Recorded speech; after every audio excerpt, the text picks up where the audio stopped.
नमस्कार मित्रांनो, मी कृष्णा डोंगरे. माझं स्पष्टीकरण देणं मला गरजेचं आहे. आज संजय राऊत साहेब यांनी खरोखर माझ्या प्रकरणात मुख्यमंत्री साहेबांना पत्र टाकून या प्रकरणात चौकशी मागितली.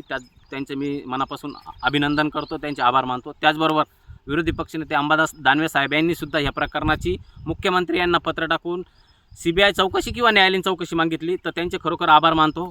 खरं तर या प्रकरणाची CBI चौकशी होणे गरजेचे आहे. देशाला हा एक मेसेज आहे की ज्या प्रकारे देश स्वतंत्र झाला, ज्या प्रकारे लोकांनी आपल्या प्राणाची आहुती देऊन कुठंतरी आपल्याला देश स्वतंत्र करून स्वर्गासारखा देश आपल्या ताब्यात दिला आणि तो स्वर्गासारखा देश आज कुठंतरी नरकासारखा करून ठेवलेला आहे. आज कृष्णा डोंगरे आंदोलन करतोय. कृष्णा डोंगरे एका शाळेची पोलखोल करतोय. त्याच्या शाळेच्या गावातील शाळेचं तो वास्तव सोशल माध्यम मांडतोय आणि त्याला अडवण्याकरता खालपासून तर वरपर्यंत इतकी यंत्रणा कामाला लागल्या गेली. लज्जास्पद गोष्ट आहे. माझा दोष काय का मी अन्यायाविषयी आवाज उठवतो. 78 वर्ष झाले ना देश स्वातंत्र्य होऊन, मग आवाज नाही उठवायचा का? जो अन्याय अत्याचार माझ्यावर माझ्या लेकरा बाळावर झाला तो इंग्रजांच्या काळातसुद्धा कोणावर झाला नसेल. मी जिम्मेदारीने सांगतो, जो अन्याय अत्याचार माझ्या लेकरा बाळावर झाला, माझ्यावर झाला, तो अन्याय अत्याचार इंग्रजांच्या काळातसुद्धा कोणावर झाला नसेल. अशा प्रकारे घृणास्पद कृत्य करून या लोकांनी माझ्यावर खोटा बलात्काराचा गुन्हा रजिस्टर केला. हो, पोलीस यंत्रणेला हाताशी धरून IPS अधिकारी, शपथ काय खालेली असती तुम्ही की सर्वांना आम्ही समान न्याय देऊ, जिडा अन्याय होतो तिडा आम्ही उभं राहू. पण कुठंतरी राजकीय नेत्यांच्या दबावपोटी जर तुम्ही हे कृत्य करत असाल तर तुम्हाला अक्षरशः तिरंग्याला सॅल्यूट मारायची सुद्धा तुमची लायकी नाही आहे. तुम्ही जो अन्याय करून ठेवला आहे, वारंवार मी सांगतो, या प्रकरणामध्ये सर्वात प्रथम ज्या दिवशी माझे CCTV फुटेज समोर आले, म्हणजे आमच्या तिघावर गुन्हा तुम्ही दाखल केला, त्याच्यातील एक जण CCTV फुटेजमध्ये माझा मावस भाऊ तो वनी सप्तशृंगी गडावर निघाला. तिथले CCTV फुटेज होते, त्याच्याकडे iPhone 14मध्ये त्याच्याकडे 8 फोटो होते. इतके पुरावे असताना सुद्धा तुम्ही कोणत्याही प्रकारची हालचाल न करता हे प्रकरण दाबण्याचा प्रयत्न केला. एकतर तुम्ही 2 वर्षापूर्वी सांगता आम्ही गुन्हा बेसमरी करतो, त्यानंतर तुमच्या लक्षात येतं की हा गुन्हा जर बेसमरी जर झाला तर याच्या मागे कित्येक अधिकारी जातील, कित्येक राजकीय नेते घरी जातील. त्या अनुषंगाने तुम्ही हे प्रकरण परत दाबण्याकरता बेसमरी कॅन्सल करून त्याच गुन्ह्यात अट्रॉसिटी दाखल करताय. तुम्ही पूर्णपणे ह्या देशाची लोकशाही दाबण्याचा प्रयत्न केला. स्वतंत्र हिसकावलं ह्या देशाच्या लोकांचं आणि संविधानाची चिरफाड करून, मी जिम्मेदारीने सांगतो मित्रांनो, ह्या प्रकरणामध्ये संविधानाची चिरफाड करून राजकीय नेते आणि पोलीस यंत्रणेने खरोखर न्यायव्यवस्थेवर बलात्कार केला. जी न्यायदेवता आहे आज, त्या न्यायदेवतेच्या डोळ्यावरची पट्टी उतरून या राजकीय लोकांनी त्या न्यायव्यवस्थेवर बलात्कार केला.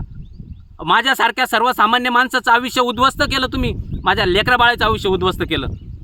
येणारी वेळ तुम्हाला माफ करणार नाही, लक्षात राहू द्या. त्याचबरोबर मुख्यमंत्री साहेब, मी तुम्हाला हात जोडून विनंती करतोय, हे प्रकरण तुम्हाला कुठं बदनामी करण्यासाठी घडवलं गेलं आहे का? तुमच्या पक्षाला बदनाम करण्यासाठी घडवलं गेलं आहे का? तुमच्याच पक्षात राहून तुमच्याच मुंडक्यावर पाय देण्याचं काम आज कोण करतंय?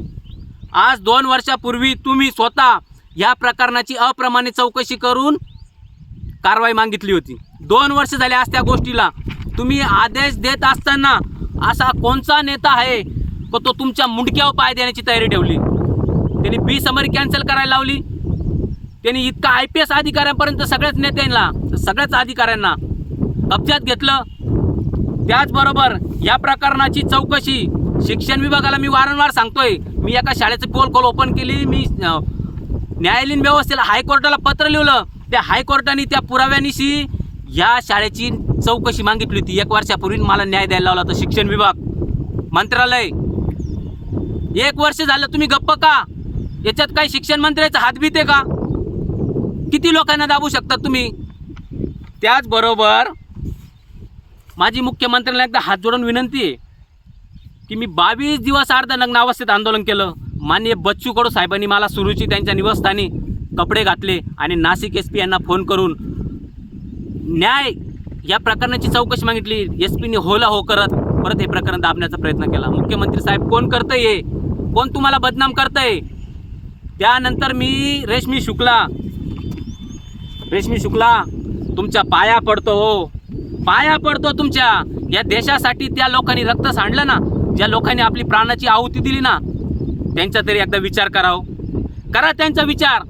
अहो त्यांनी स्वर्गासारखा देश आपल्या ताब्यात करून दिला आणि आपण त्याला नरकासारखा आज बनवून ठेवलंय. स्वर्गासारखा देश त्यांनी आपली प्राणाची आहुती देऊन आपल्या ताब्यात दिलता हो, पण आज नरकासारखा झालाय. तुम्हाला दोनदा रक्ताने पत्र टाकलं ताई, तुमच्या पाया पडतो, दोनदा रक्ताने पत्र टाकलं. आज माझ्याकडे राहिलं नाही काही, मला काही शिल्लक नाही ठेवलं. माझा पूर्ण परिवार उद्ध्वस्त केला तुम्ही संपूर्णपणे. आज माझ्याकडे काही शिल्लक नसताना माझ्याकडे रक्त शिल्लक आहे म्हणून वारंवार मी तुम्हाला रक्ताने पत्र टाकले. दोनदा, एकदा नाही दोनदा पत्र टाकले. 2 पत्र आहे तुम्हाला माझ्या रक्ताने. खरं तर मी तुम्हाला पुराव्यानिशी सगळी माहिती दिलेली आहे, तरीसुद्धा तुम्ही गप्प.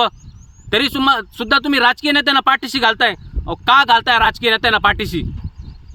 आणि मुख्यमंत्री साहेबांना माझी हात जोडून विनंती आहे, त्याच नंतर मी गृहमंत्री असतील, मुख्यमंत्री असतील, राज्यपाल असतील आणि देशाचे राष्ट्रपती असतील, यांना सुद्धा माझ्या रक्ताने पत्र टाकलं. माझी एकच मागणी होती की माझ्यावर जो गुन्हा दाखल केला तुम्ही, ह्या प्रकरणाची उच्चस्तरीय चौकशी करावं. आज ह्या प्रकरणाची खरोखर न्यायालयीन चौकशी होणे गरजेचं आहे. आणि याच्या पाठीमागचे जे खरे गुन्हेगार आहे हे जनतेच्या पुढे येणे गरजेचं आहे. आज वारंवार आमच्या जीवावर हमले होतात. ते कोण करतं हे हमले? आमचा जीव घ्यायचा प्रयत्न चालू आहे. बीडमध्ये जे कांड झालं तेच कांड कुठंतरी माझ्या संदर्भात होण्याच्या मार्गावर आहे. बीडमध्ये कराड फक्त हा ज्या प्रकारे हल्ले करीत होता, तो कधी त्यांनी पोलीस यंत्रणेला हाताशी धरून हल्ले केले नाही. आज माझ्यावर, माझ्या परिवारावर जे हल्ले होत आहे हे पोलीस यंत्रणेला हाताशी धरून केले जात आहे. IPS अधिकाऱ्याला हाताशी धरून माझ्यावर पोलीस यंत्रणे हल्ले करत असेल, गुंडांना पुढं पाठवत असेल, ते खूप लज्जास्पद येणाऱ्या काळासाठी. माझी रेश्मी शुक्ला यांना हात जोडून विनंती आहे, सगळं करा, पण ज्या लोकांनी ह्या देशाच्या स्वातंत्र्यासाठी आपली प्राणाची आहुती दिली त्यांचा अपमान करू नका. तुम्हाला माझ्या रक्ताने, एक शेतकरी रक्ताने पत्र टाकतो, एक समाजसेवक रक्ताने पत्र टाकतो न्यायासाठी, आणि तुम्ही गप्प. मुख्यमंत्री साहेब तुम्हाला पण हात जोडून विनंती, हे तुम्हाला कुठं बदनाम करण्याचा प्रयत्न होतोय का? तुम्ही स्वतः, मी वारंवार सांगतो, तुम्ही 2 वर्षापूर्वी या प्रकरणाची चौकशी मागितलेली. तुम्हाला, तुमच्या पक्षाला, तुम्हाला कोणचा नेता असा आहे तुमच्याच पक्षामध्ये का तुम्हाला तो बदनाम करतोय? कोण करतोय तुम्हाला बदनाम? कोण भाजप पक्ष खड्ड्यात घालण्याचा प्रयत्न करतो याची एकदा चौकशी करा. तुमच्या मुंडक्यावर पाय देण्याचं काम कोण करतोय याची चौकशी करा. आणि याच्या मागं जे गुन्हेगार आहे, म्हणजे बीडमध्ये कराड ज्या पद्धतीने कृत्य करतोय त्याचा बाप माझ्या तालुक्यात बसलेला आहे. आज माझा जीव घेण्याचा प्रयत्न चालू आहे, माझ्या परिवाराचा जीव घेण्याचा प्रयत्न चालू आहे. तुम्हाला माझी हात जोडून विनंती आहे, हे प्रकरण संपूर्ण देशाच्या पुढे आणा. सुप्रीम कोर्टाला सुद्धा निर्णय द्यायला लाजवेल, हे प्रकरण सुप्रीम कोर्टाला सुद्धा विचार करायला लावेल असं हे प्रकरण आहे. मुख्यमंत्री साहेब तुम्हाला हात जोडून विनंती, या प्रकरणाची न्यायालयीन चौकशी होण्यासाठी आपण प्रयत्न करा. आपल्या पक्षावर जो आरोप लागला गेला आहे, आपल्याच पक्षाच्या नेत्यांकडून जो आपल्या पक्षाला बदनाम करण्याचं कांड चालू आहे, ते कुठंतरी थांबवा आणि मला न्याय द्या. जय जवान, जय किसान.